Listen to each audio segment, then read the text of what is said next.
دوستو، ایک بیمار بچی نے کیسے امریکن ڈاکٹر کو اسلام قبول کرنے پر مجبور کر دیا۔ رمضان میں اس کہانی کو سن کر آپ سبحان اللہ کہنے پر مجبور ہو جائیں گے۔ یہ ایسا سچا واقعہ ہے جس کو پوری دنیا نے اپنی آنکھوں سے دیکھا۔ گزارش ہے اس کو اینڈ تک ضرور دیکھیے۔ دوستو، امریکہ میں رہنے والا ایک ڈاکٹر جو کسی مذہب پر ایمان نہیں رکھتا تھا، وہ صرف سائنس کو ہی اپنا مذہب مانتا تھا۔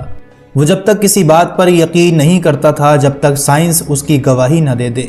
وہ اپنے دور کا امریکہ میں سب سے بڑا ہارٹ اسپیشلسٹ ڈاکٹر تھا، مگر اس کے باوجود 1990 میں اس کے ساتھ ایسا واقعہ پیش آیا۔ اللہ نے اسے اپنی قدرت کا ایک ایسا کرشمہ دکھا دیا جس نے ڈاکٹر لارنس براؤن کی پوری زندگی بدل کر رکھ دی۔ دوستو، وہ ایک کیتھولک عیسائی گھرانے میں پیدا ہوئے، مگر بقول ان کے ہوش سنبھالنے کے بعد وہ ایک دن کے لیے بھی عیسائی نہیں رہے تھے، وہ ملحد ہو گئے تھے۔ وہ کسی خدا کے قائل نہیں تھے۔ وہ نہ صرف امریکہ کے بہترین ہارٹ اسپیشلسٹ بلکہ پورے بر اعظم شاید امریکہ میں ان کے مقابلے کا کوئی ڈاکٹر نہیں تھا۔ وہ دنیا بھر میں لیکچر دیتے، ان کی ڈیوٹی امریکہ کے بہترین ہاسپٹل میں تھی، مگر یہی اہم ترین ہاسپٹل اور اس کی سہولیات ایک دن ان کے سامنے بے بس اور لاچار سر جھکائے کھڑی تھی۔ یہ سال تھا 1990، جب ان کے گھر میں ان کی دوسری بیٹی ہنا کی پیدائش ہوئی۔ بچی کو لیبر روم سے سیدھا آپریشن تھیٹر منتقل کر دیا گیا۔ اس کی دل کی شریانوں میں ایک نسخ تھا جس کی وجہ سے اس کے بدن کو آکسیجن ملا خون نہیں مل پا رہا تھا۔ ڈاکٹر لارنس براؤن کا کہنا ہے کہ میں بذات خود ایک ڈاکٹر تھا اور مجھے معلوم تھا کہ میری بچی کے ساتھ کیا مسئلہ ہے۔ اس کا بدن آہستہ آہستہ ختم ہو رہا تھا کیونکہ اس کو آکسیجن ملا خون نہیں مل پا رہا تھا۔ اس کا علاج صرف یہ تھا کہ اس کی چیر پھاڑ کر کے اسے تبدیل کیا جائے، مگر پہلی بات یہ ہے کہ اس کی آپریشن کی کوئی گارنٹی نہیں تھی، اور دوسری بات اگر یہ گرافٹنگ کامیاب بھی ہو جائے تو بھی سال 2 سال بعد پھر گرافٹنگ کرنی ہوگی۔ وہ زیادہ سے زیادہ 2 سال کی زندگی لے کر میری بیٹی آئی تھی، اور اس وقت اس کی جو حالت تھی اس میں بطور باپ اس کی چیر پھاڑ تو نہیں کر سکتا تھا۔ اس لیے میں نے ایک نہایت اسپیشلسٹ کامیاب ڈاکٹر کی سربراہی میں ایک ٹیم بنائی اور میں آپریشن روم میں بنے ایک عبادتی کمرے میں چلا گیا۔ یہ کمرہ ہر مذہب کے ماننے والوں کے لیے بنایا گیا تھا۔ اس کمرے میں کسی مذہب کی کوئی نشانی نہیں تھی، الغرض کہ وہ ہر مذہب کے ماننے والوں کے لیے بنایا گیا کمرہ تھا، جہاں وہ آپریشن کے دوران اپنے اپنے عقیدے کے مطابق دعا مانگتے تھے جب تک کہ ان کا مریض آپریشن تھیٹر سے منتقل نہ کیا جاتا۔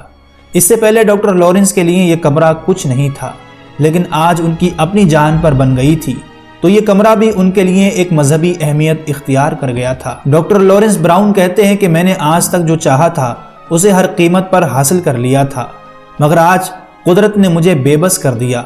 نہ تو سائنسی ٹیکنالوجی کچھ کر سکتی تھی اور نہ ہی میرا پیسہ میری بچی کی زندگی بچا سکتا تھا۔ میں نے ہاتھ اٹھائے اور اس نادیدہ ہستی کو پکارا جس کے وجود کا میں آج تک منکر تھا۔ اے خالق، اگر تو واقعی موجود ہے تو پھر یہ بھی جانتا ہوگا کہ میں آج تک تیرے وجود کا منکر رہا، اور آج میری بیٹی مجھے تیرے دربار تک لے آئی ہے۔ اگر واقعی تیرا وجود ہے تو تو میری مدد فرما۔ سب نے جواب دے دیا ہے، اگر میری بچی کو کوئی بچا سکتا ہے تو صرف اس کا بنانے والا ہی اسے بچا سکتا ہے جس نے اس بچی کو تخلیق فرمایا۔ اے خالق، میں سچے دل سے تجھ سے یہ وعدہ کرتا ہوں، اگر تو میری بچی کو ٹھیک فرما دے تو میں سارے مذاہب کو اسٹڈی کر کے ان میں سے تیرے پسندیدہ مذہب کو اختیار کر لوں گا اور ساری زندگی تیرا غلام بن کر رہوں گا۔ یہ تیرا اور میرا وعدہ رہا۔ میں نے سچی نیت سے یہ وعدہ کیا اور اوپر آپریشن روم میں آیا۔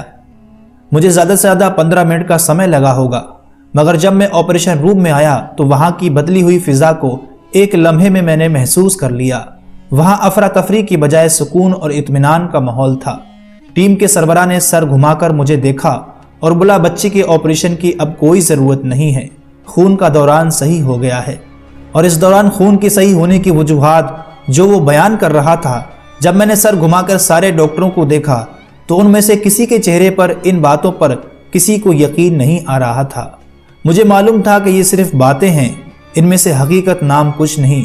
البتہ مجھے ایک چیز کا علم ہو گیا تھا کہ میں نے جو ڈیل اپنے خالق کے ساتھ کی تھی وہ منظور کر لی گئی ہے، اور یہ بیماری اسی خالق کی طرف سے صحیح ہوئی ہے۔ سن 2014 میں میری بیٹی نے یونیورسٹی میں داخلہ لیا۔ مجھے اپنا وعدہ بہت اچھی طرح سے معلوم تھا۔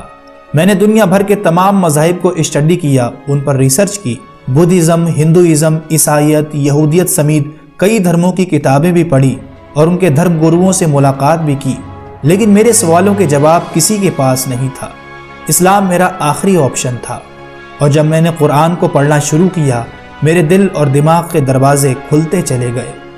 اور اس طرح دوستو امریکہ کے مشہور ڈاکٹر لارنس براؤن نے اسلام قبول کیا۔